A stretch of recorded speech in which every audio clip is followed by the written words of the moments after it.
All right, y'all, Rick's About the Morning Show. Hey, it's the top of the hour, y'all. History is being made in Georgia as Reverend Raphael Warnock has won his Senate runoff election against Republican Senator Kelly Loeffler. This makes Reverend Warnock become the first black senator from the state of Georgia. A race between Democrat Jon Ossoff and Republican Senator David Perdue is still too close to call officially, but Ossoff is holding the lead. We got Attorney Glennon Threatt to join us this morning on the phone right now for some perspective. Good morning, Glennon. Good morning, Rickey, and good morning to your radio audience. Hey, man, how historical to have Georgia flip blue. Yes, sir. Rickey, this is monumental from the political standpoint.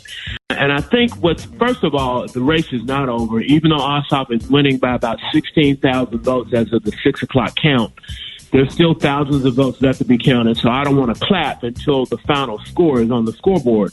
But what I will say is that the outstanding votes are in counties that are heavily Democratic.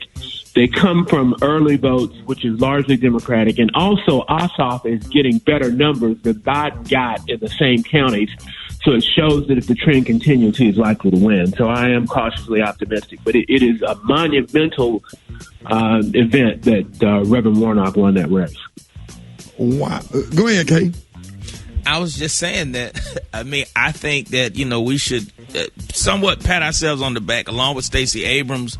I think Stacey Abrams gets the bulk of the credit, but I think as a media outlet, we did a lot to help convince people by pounding the message home over the last month that how important this election was. I think, it had an effect. There's no question that that's true, Special K, because I remember when you guys were running the motivational sermon from the pastor up at Alford Street Church every morning about the responsibility and the necessity to vote.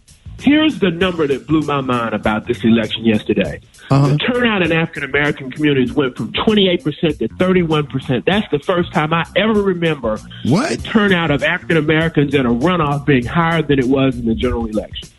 Yeah. That's crazy. And it increased. Go ahead, Kay. I think that, pounding that message home, I think people are really starting to pay attention. I think younger black folks are starting to pay attention. I think people who previously didn't think politics was important are starting to pay attention because that message is being driven home every single day, every single week. And I'm just glad to see that, people are really taking it serious. And we're standing up and we're being heard right now.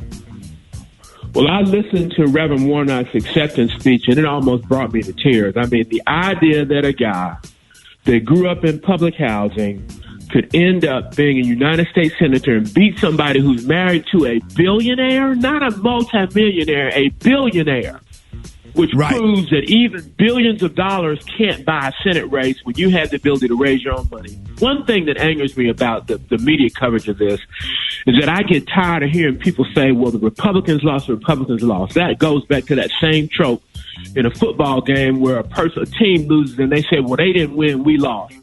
They didn't lose, they got whooped. Exactly. They got out-organized, they got outworked, they got out-strategized, and they got out-fundraised by a bunch of smart, dedicated people in the Democratic Party, most namely Stacey Abrams, who showed them what it means to put in hard work after they stole the election from her in 2018. And they still got to deal with her next year. Man, hey Glennon, so you're going to be on social media talking about it. Let everybody know how you could be reached. On @G3 on Twitter. And I will be on social media talking about it. And like I said, the game's not over yet, but we are in the lead, and the clock is ticking down to the final second. Hey, Glenn, and I also want to congratulate you on the Heisman Trophy, man. Well, thank you so much, Rick. I know about those gloves you got from the Heisman Trophy winner. Did you tell Rock T? Rock, what'd I tell you, Rock? What'd I tell you, Rock? Yes, sir. What'd I tell you, Rock? From three. Trying to get him from him. Man, that boy gave me those gloves when he was a freshman. He just walked up to me, man, took his gloves off. I'm about to, now he won. I'm finna go get them framed. Oh, yeah. You better. Yeah, you better hold on to those tight. Yeah, yes, sir, man. Oh, God. Yeah, exciting day. Hey, Glennon, thank you so much. All right. You guys have a wonderful day, and Godspeed.